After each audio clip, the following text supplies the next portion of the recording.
자, 보자. 16강입니다. 16번째 강독입니다.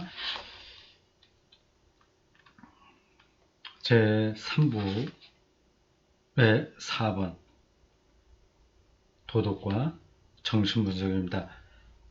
이게 재밌는 제목이네요. 도덕과 정신분석, 정신분석이라 사이코 아날리시스인가 영어로 하자면 이 연관을 어떻게 끌어갈지 기대가 됩니다. 지금 3부 전체 타이틀은 그리스도인의 행동입니다. 도덕성에 대한 거죠. 지금 하게 될 4번 도덕과 정신 분석 끝나면 이제 구체적인 구체적이고 좀 예민한 주제들이 나옵니다. 성도덕, 그리스도인의 결혼, 용서, 가장 큰 죄. 이 대목을 제가 재밌게 읽었습니다. 가장 큰 죄. 사랑, 소망, 믿음, 이런 것들입니다. 자, 146장입니다. 저는 우리 대다수가 그리스도인이 되기 전에는 기독교 사회에 도달할 수 없다고 말했습니다. 앞에서 한 이야기예요. 기독교적인 사회 바라보는 그런 거 있죠. 이자 안 받고 이자 받는 일 하지 않고 약한 자를 더 중요하게 여기고 그런 게 있지 않습니까? 좀 복지 사회 앞에서 말한 표현으로 이 사회주의적인 좌파적인 그런 것과 또 어떤 질서를 담는 오늘의 그 좌익과 우익으로 대립되는 게 아니라 아주 그 고유한 그 사회를 얘기합니다. 그거가 잘 안 된다는 겁니다. 근데 그렇게 사회가 되기 전에 기독교인이 되는 게 우선이다. 그 앞에서 말했습니다. 물론 이것은 먼 훗날 꿈에 그리던 그날이 오기 전까지는 이 사회와 관련하여 어떤 일도 하지 않아야 된다는 뜻이 아닙니다. 이러한 사회를 우리는 예수의 재림으로 이루어질 파루시아, 하나님의 오심, 그런 걸로 이루어질 새하늘과 새 땅, 이렇게 말할 수 있는데, 그 전까지 가만히 있어야 되냐, 구체적인 문제에 대해서 기독교적인 관점을 제시하고 또 이렇게 투쟁해 나가는 게 필요 없냐, 그건 아니라는 겁니다. 오히려 그것은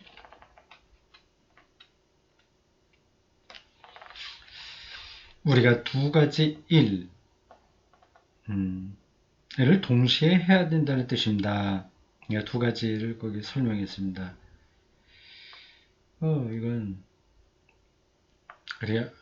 우리가 예상하기 어렵지 않습니다. 두 가지 일. 첫 번째, 남에게 대접받고자 하는 대로 너희도 남을 대접하라. 이 황금률, 이런 원칙을 현대사회에 세부적으로 적용할 방법을 찾는 일. 제도적으로 찾아야 되죠. 직업을 잃었을 때 그럼 어떻게 해주기를 바라겠습니까? 최소한도 먹고 사는 문제를 사회가 누가 해주면 좋잖아요. 그럼 우리가 그런 일을 하자고 합니다. 두 번째, 그렇게 찾은 방법을 기꺼이 적용하는 사람이 되는 일.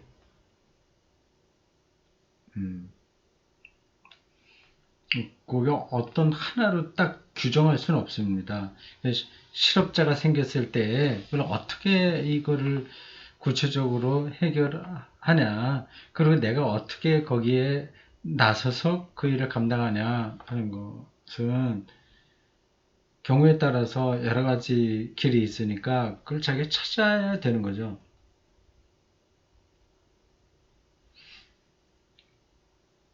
이제 저는 기독교가 말하는 선한 사람이란 과연 어떤 사람인가에 대해, 즉 인간이라는 기계에 대한 기독교의 설명서에 대해 인간을 하나의 그 설명서가 필요한 기계 부품으로 이렇게 예를 들어서 말하는 겁니다. 인간이 기계라고 하는 뜻이 아니라요. 살펴보고자 합니다.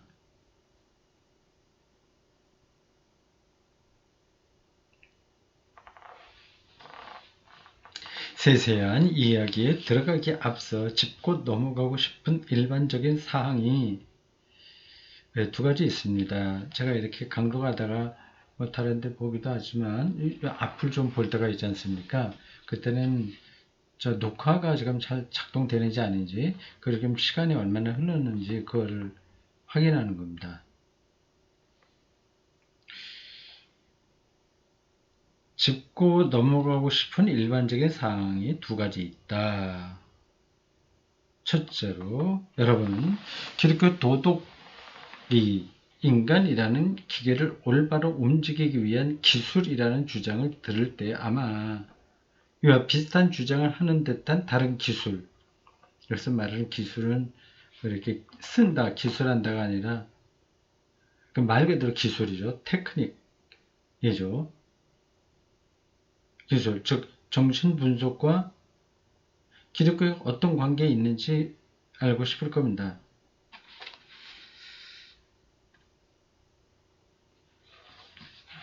뭐 꼭 그걸 알고 싶어 하는 건 아닌데, 꼭 그 생각이 드는 건 아닌데, 그 루이스는 이제 그래 생각하겠죠. 뭐 틀렸다는 얘기가 아니라 모두가 다 이렇게 생각이 드는 건 아니죠. 뭐 여기 어떤 뜻이 있을 것 같습니다. 그런 것까지 우리가 다 살필 수는 없으니까 넘어갑시다. 먼저 여러분은 정신분석학자들이 실제로 사용하는 의학 이론 및 기술과 지금은 또 프로이트를 비롯한 몇몇 사람들이 그 정신분석은 겉으로 드러난 정신도 분석하지만 무의식도 분석합니다. 그 프로이트 이런 사람들은 무의식을, 그전에는 사람들이 그게 있나 하는 걸 몰랐는데, 근데 어떤 현상들은 나타나니까 아는데 이게 왜 그런지 몰랐거든요. 근데 그걸 이제 프로이트가 무의식, 이걸 이제 바깥으로 드러낸 겁니다. 사람의 행동을 결정하는 것은 바깥으로 드러난 의식보다도 숨어있는 무의식이 더 크다. 거기에 지배를 받는다. 그렇게 했습니다. 그래서 빙산과 같아요. 겉으로 물 위로 드러난 것은 일부죠. 또 물속에 가라앉아 있는 빙산, 이 부분이 거의 대부분이지 않습니까? 그 무의식이 우리를 지배한다고 하는 겁니다. 그러니까 그거는 아주 전문가들만 그걸 이제 볼 수 있죠. 아주 그거는 전문적인 부분입니다. 그래서 꿈 해석도 그렇게 가능하죠. 꿈은 이제 무의식이 이제 낮에는 이제 의식으로 우리 자신을 컨트롤하는데, 의식이 멈추는 게 이제 잠자는 거잖아요. 그럼 무의식은 이제 드러나게 됩니다. 근데 꿈을 해석하는 거죠. 꿈 해석. 프로이트의 유명한 책입니다.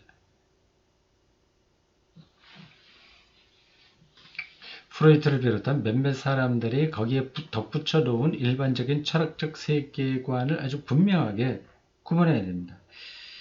자, 이게 실제 이론 및 의학 이론과 기술 요구하고 프로이트가 말하는 철학적 세계관을 구분해야 된다. 굉장히 전문적인 표현인데 좀 더 따라가 보겠습니다. 두 번째 것, 요거 프로이트의 철학은 또 한 사람의 위대한 심리학자의, 당연히 따라오겠죠. 칼 구스타프 융입니다. 융.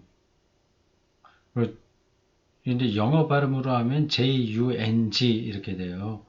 그래서 제 성을 얘기할 때 영어 스펠링이 주로 이렇습니다. J-U-N-G 혹은 C-H-U-N-G인데 그렇게도 쓰는데 저도 뭐 헷갈려요. 보통 이제 CHUNG만 했었었는데 어떤 데는 여권인가? 어디에는 J로 나오든가 그런 것 같습니다.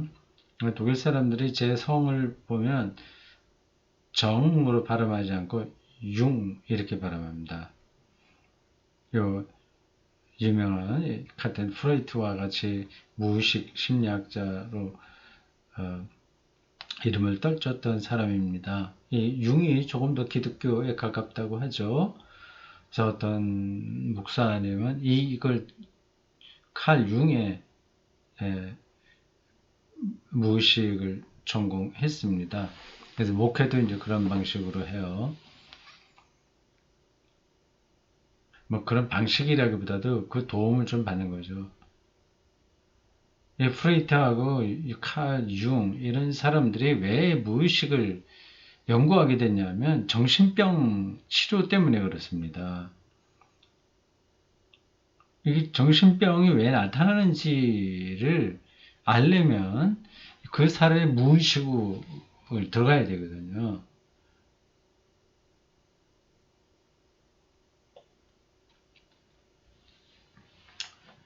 프로이트의 철학은 또 한 사람의 위대한 심리학자인 칼 융의 철학과 정면으로 배치됩니다. 두 사람이 정반대예요. 정반대라고 말하기 힘들 텐데 아마 그 심리학 접근 방법은 비슷하겠으나 세계관 여기서 다르다는 거겠죠. 프로이트는 좀 무신론적인 데 좀 가깝고 융은 좀 기독교적인 데 가깝다. 일단은 크게 보면 그렇습니다. 그걸 지금 루이스가 얘기하려고 하는 건지 아닌지는 잘 모르겠습니다.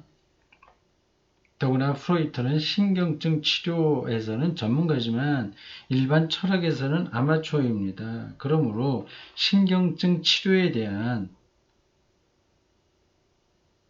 그의 말에는 귀를 기울여도 일반 철학에 관한 말에는 귀를 기울이지 않는 것이 분별 있는 태도입니다. 프로이트가 세계 철학에 대해서도 얘기를 했나요? 많이?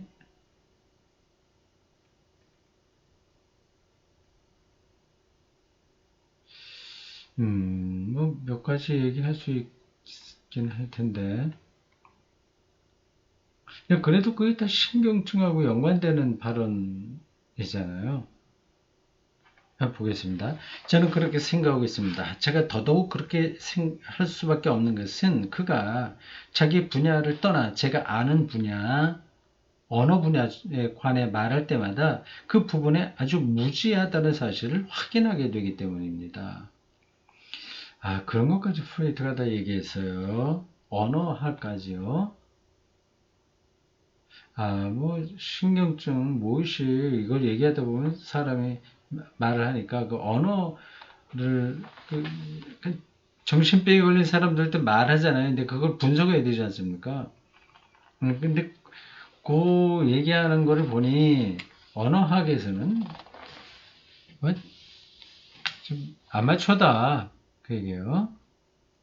그러니 철학에 대해서도 그는 잘 모르면서 하는 얘기가 많다.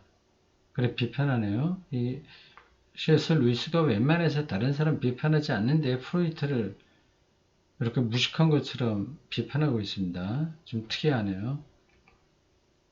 그러나 프로이트와 다른 이들이 첨가한 철학적 요소들만 제외한다면 정신분석학 그 자체는 적어도 기독교와 배치되지 않습니다. 뭐 배치되는 건 없어요. 심리학도 그렇고 생물학도 그렇고 우주 물리학도 그렇고 모든 예술, 음악 문화까지 뭐 기독교 그 자체가 배치되는 건 없습니다. 근데 그걸 통해서 그 사람들이 어떤 다른 걸 이야기할 때에 이제 배치되는 거죠. 그러니까 기독교에 대해서 잘 모르는 소설가가 뭐 인간 이해만 근거해서 기독교를 비판한다면 그건 이제 문제가 되는 거죠. 정신 분석학의 기술은 어떤 점에서는 기독교 도덕과 중복되고 있으며 모든 이들이 이 기술에 대해 좀 알아두는 것도 그리 나쁘지는 않습니다. 그러나 이 두 기술이 하는 일에는 상당한 차이가 있으니만큼 처음부터 끝까지 똑같다고 할 수는 없죠. 도덕적인 선택에는 두 가지 요소가 관련되어 있습니다. 도덕적인 선택. 내가 이걸 선택할 거냐, 저걸 선택할 거냐. 근데 인간의 삶에 모든 걸 이제 도덕적인 거로 되지 않은 경우도 많이 있어요. 선거에서 우리가 투표를 할 때 말입니다. 어느 쪽을 할 거냐, 이런 것들은 이것도 선택인데 도덕적인 건 아니죠.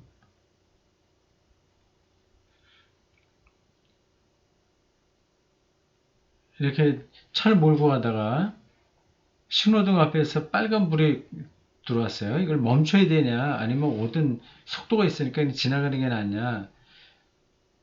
이게 기계로는 거기에 아마 카메라가 붙어 있다면 그건 찍힐 수도 있죠. 이건 법을 어긴 거예요. 그럼 부도덕한 거죠.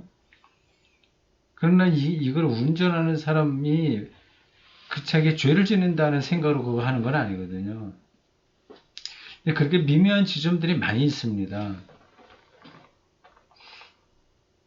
그리고 또 하나는 선택하는 사람의 심리적 소양에서 비롯되는 것으로서 선택의 원재료가 되는 다양한 감정과 충동 같은 것들입니다. 이 원재료에는 두 종류가 있을 수 있습니다.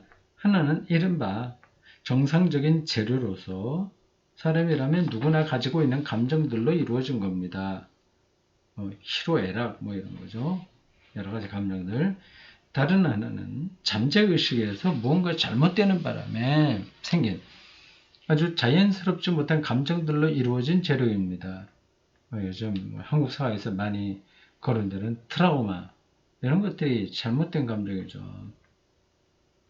그걸로 하나의 잘못된 경험들로 인해서 왜곡된 심리 상태가 트라우마입니다. 실제로 위험한 사물을 보고 무서워하는 감정은 첫 번째 재료의 이해가 될 수 있습니다. 반면에 고양이나 개미를 터무니없이 무서워하는 감정은 두 번째 재료의 이해가 되겠죠. 또 남자가 여자에게 느끼는 욕망은 양쪽 다 마찬가지인데 첫 번째에 해당하고 자연스러운 거죠. 남자가 남자에게 느끼는 비뚤어진 욕망은 두 번째에 해당될 것입니다. 한번 보자. 이게 동성애를 가리키는군요. 두 번째는 로이스가 동성애를 비뚤어진 욕망으로 표현한 건가요? 요것만 보면 그런데 그걸 비뚤어진 거라고 말할 사람 아닌 라고 제가 생각하는데 그렇게 했다면 조금 예상 외입니다.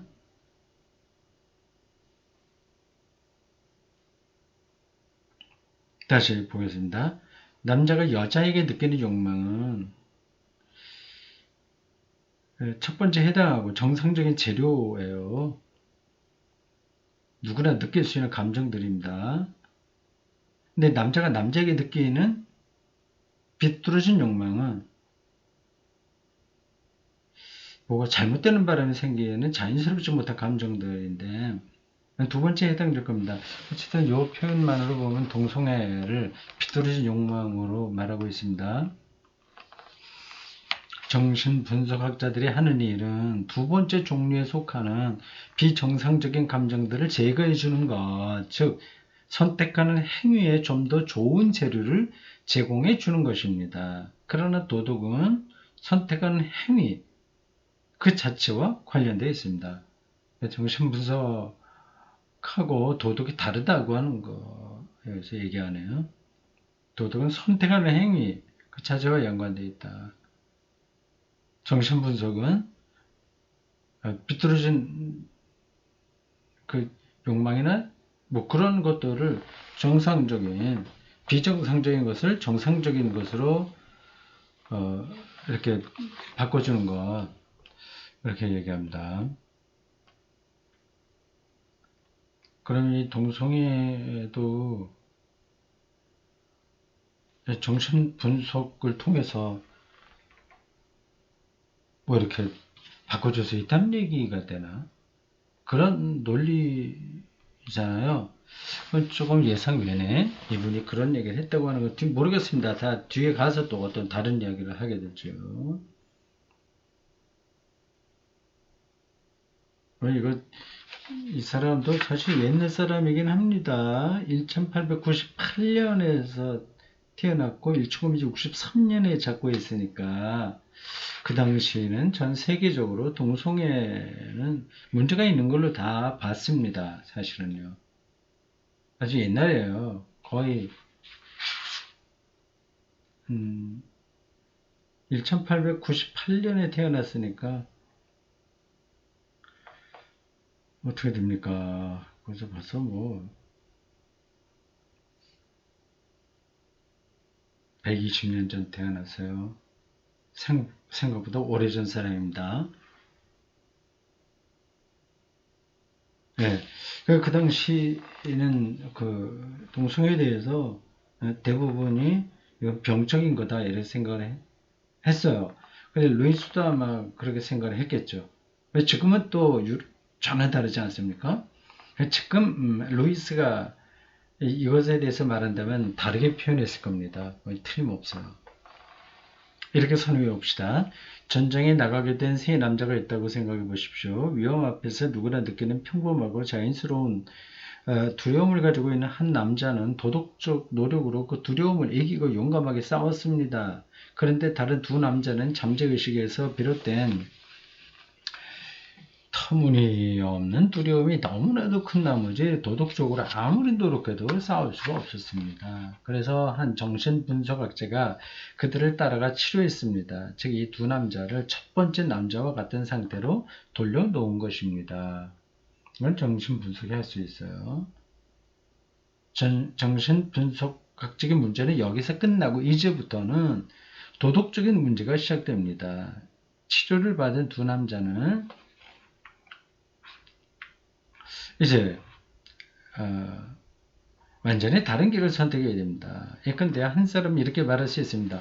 병명이 뭐라든가 하는 그 증상이 없어져서 정말 다행이야. 이제야말로 내가 하고 싶었던 일을 할 수 있게 되었군. 나도 이제 나를 위해 의무를 다해야지. 반면에 다른 한 사람이 이렇게 말할 수 있죠. 저게 포화가 떨어지는 판에 이렇게 어느 정도 냉정을 되찾게 돼요. 정말 기쁘긴 하지만 그래도 내 이익을 먼저 챙기면서 위험한 일은 되도록 다른 녀석에게 미루겠다는 결심에는 변함이 없어. 겁을 덜 내게 돼서 정말 좋은 점은 전보다 훨씬 효과적으로 실속을 챙기면서도 더 깜짝같이 섬길 수 있다는 거죠.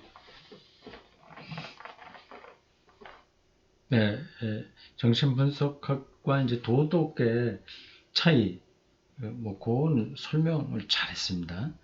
이 두 태도의 차이는 순전히 도덕적인 것으로 정신분석과는 아무 상관이 없습니다. 즉, 원재료를 아무리 향상시킨다 해도 그것과 다른 문제, 즉 주어진 재료를 가지고 자신의 이익을 먼저 추구할 것인가, 뒤로 미룰 것인가를 자유롭게 결정해야 하는 진정한 선택의 문제는 여전히 남는 것입니다. 당연히 그렇죠. 이건 선택, 의지의 문제니까요. 이런 자유로운 선택은 도덕이 관여하는 유일한 영역입니다. 음, 인간이 참 복잡하죠.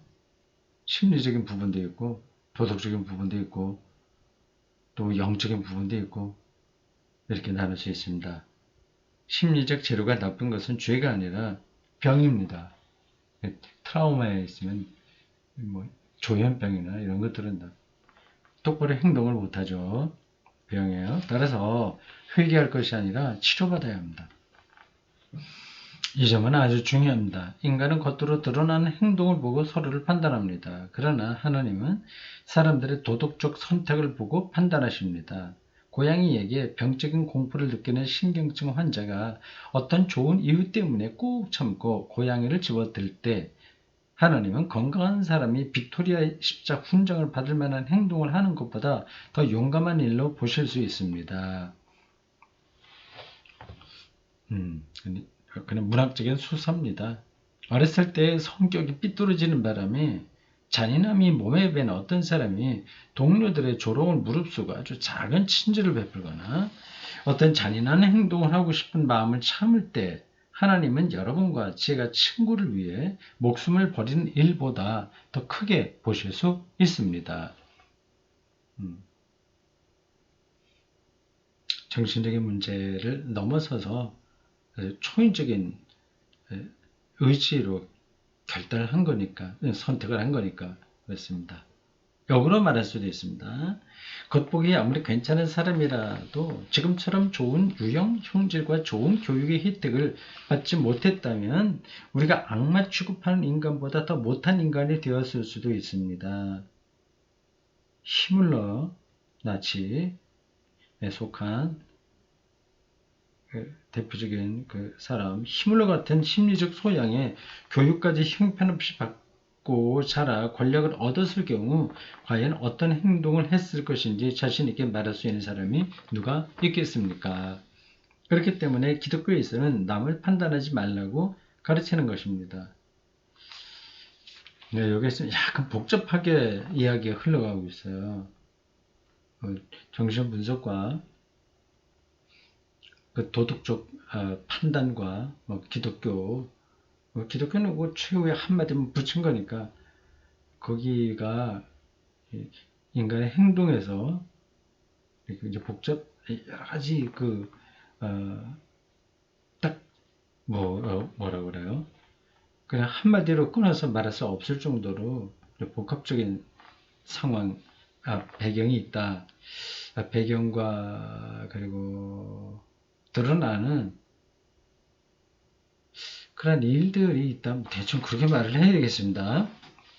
그리고 지금 이 루이스의 글을 읽을 때마다 여러분들도 마찬가지 느끼겠지만 말하려고 하는 그 선이 여러 개 가나다르게 흘러가고 있어요. 근데 그 글 쓰는 특징이 거기에 있습니다. 이제 문학자니까 이제 문학적 수사가 많아요. 뭐, 다 글을 파악하지 않아도 괜찮습니다. 우리는 사람의 원재료에서 나온 선택의 결과만을 봅니다. 정상 자연스러운 감정에서 나온 거예요. 일반적인 건. 그러나 하나님은 인간의 원재료만 보고 판단하시는 것이 아니라 그 원재료로 무엇을 했느냐를 보고 판단하십니다. 심리적 기질의 대부분은 대개 육체에서 비롯됩니다. 그러니까 육체가 죽으면 그 모든 기질 또한 떨어져 나가고 진짜 그 사람의 중심, 선택을 내렸던 그것, 자신이 가진 재료로 최선의 것을 만들어내기도 하고 최악의 것을 만들어내기도 했던 그것만이 벌거벗은 모습으로 남을 겁니다. 그때 본인은 자기 것으로 여겼지만 사실은 소화가 잘 된 결과 생겼던 온갖 멋있는 요소들이 떨어져 나가는 사람들이 있을 겁니다. 이런 표현도 굉장히 문학적이에요. 소화가 잘 된 결과 생겼던 온갖 멋있는 요소들이 떨어져 나가는 사람. 실제로 자기 가치 있는 것이 아니다. 그냥은 바깥으로는 잘 드러나지만 이거 뭐 그냥 쉽게 얘기하면 저 사람은 다른 사람을 많이 도와주더라. 그러니까 멋있는 거잖아요. 그러나 이제 그게 아닐 수 있는 거죠. 뭐 뒤에 나오겠습니다만은 자기 잘난 걸 표시하기 싶어서 그런 할 수 있거든요. 반면에 콤플렉스가 있거나 건강이 나쁜 데에서 비롯되었던 온갖 불쾌한 요소들이 떨어져 나가는 사람도 있을 것입니다. 그때서야 우리는 처음으로 모든 사람의 있는 모습 그대로 보게 될 것입니다.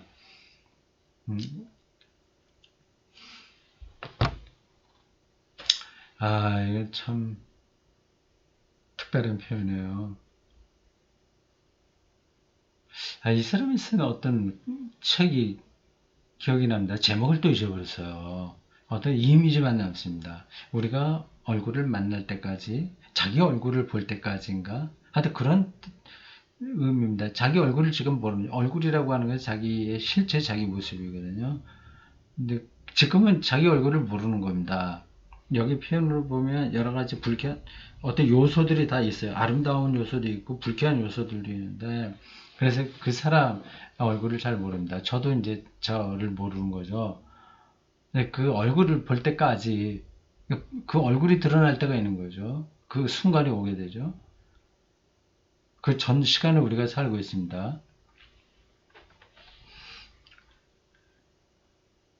그러면 깜짝 놀랄 일들이 많이 생기겠죠. 예. 저 사람이 저랬나? 아니면 이렇게 낮춰보던 사람이 전혀 아니네. 이런 거요. 놀랄 일들. 저도 뭐 그거 각오하고 저도 살아야 합니다. 그리고 또 각오하고 있습니다. 자, 그 다음. 굉장히 요거, 이게 참 예민한 문제네요.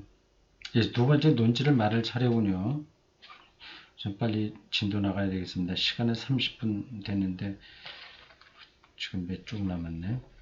사람들은 기독교 도덕을 네가 이 많은 규칙들을 지키면 상을 주고 지키지 않으면 벌을 주겠다고 말하는 하나님과 흥정하는 일로 생각할 때가 많습니다. 제 생각에 이것은 기독교 도덕을 바라보는 좋은 방법이 아닙니다. 그건 율법인 거죠. 저라면 오히려 여러분이 매번 선택을 내리는 행위는 여러분의 중심, 즉 선택을 내리는 그 부분을 조금씩 전과 다른 모습으로 바꾸어가는 일이라 하겠습니다. 테니스 그 예를 들면서 실수를 잘 치거나 잘못 치거나 하는 게 아니라 그 체질 그걸 획득하는 거라고 한 거와 비슷한 얘기입니다.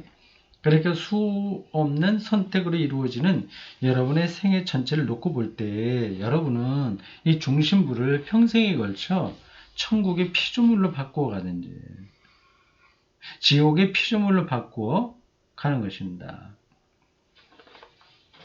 이것도 이렇게 다 끊어서 이야기하기는 쉽지 않습니다.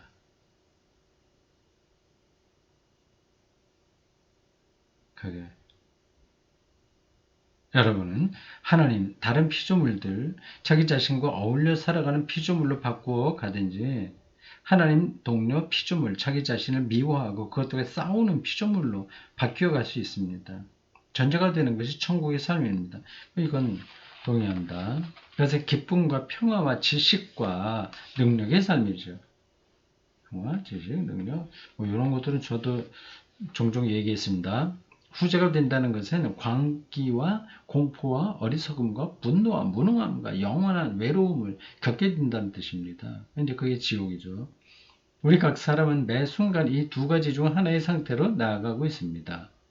조금 흔들리기도 하고 다운되기도 하긴 하지만 그 하나하나에 다 결정되는 게 아니라 우리가 어떤 체질로 가냐 하는 게 중요한 거죠. 어떤 피조물로 가냐 하는 거죠. 이 점은 기독교 저자들의 책을 읽을 때 늘상 저를 헛갈리게 하던 문제 하나를 해결해 주었습니다. 기독교 저자들은 아주 엄격해 보이는 때가 있는가 하면 지극히 자유롭고 태평스러워 보일 때가 있습니다. 그렇죠.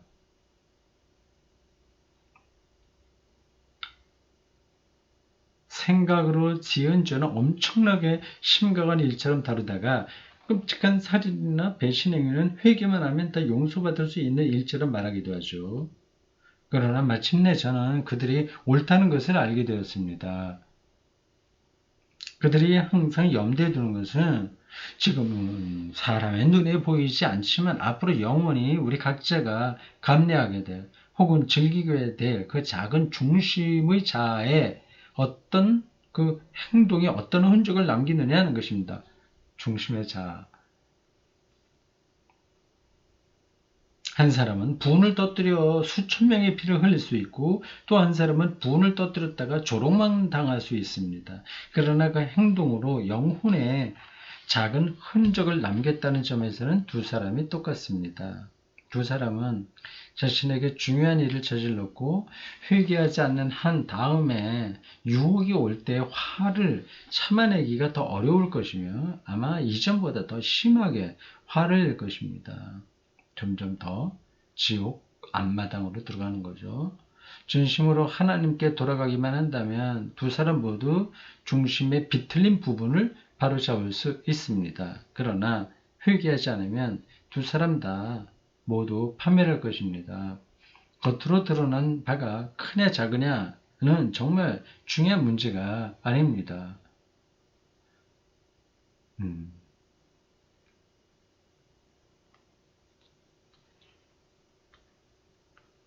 그러니까